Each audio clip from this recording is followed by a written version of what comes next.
for all of us to be here today with our amazing and determined pioneers who will help us learn something novel and insightful by sharing their own experience, knowledge, and competence in building and developing their own product and brand.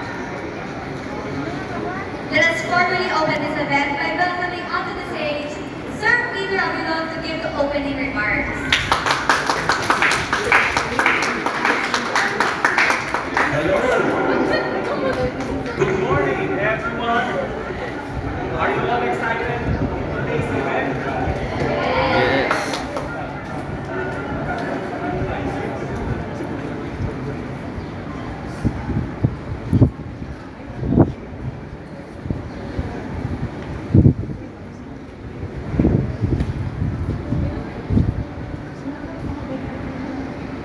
Hello, hello.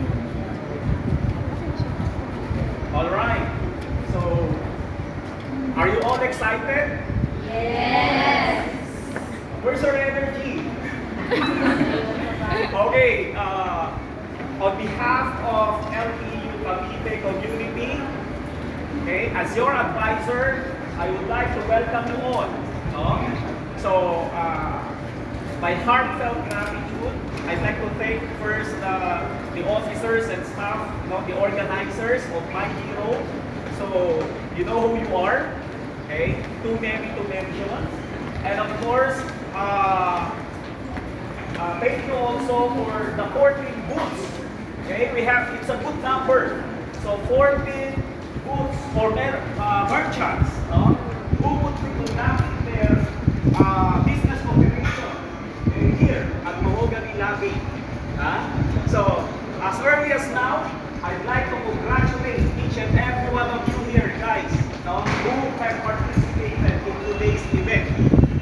Remember, we had, I think, 3 or 4 months ago, the first event that we had, okay, was RED.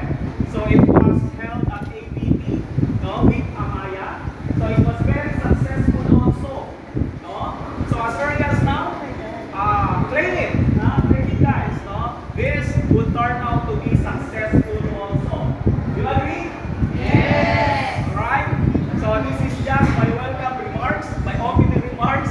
I will also be the one to do the motivational or inspirational talk with you later. Alright? So continue what you do. Okay? As I've said time and again, do not confine yourself within the four corners of your classrooms.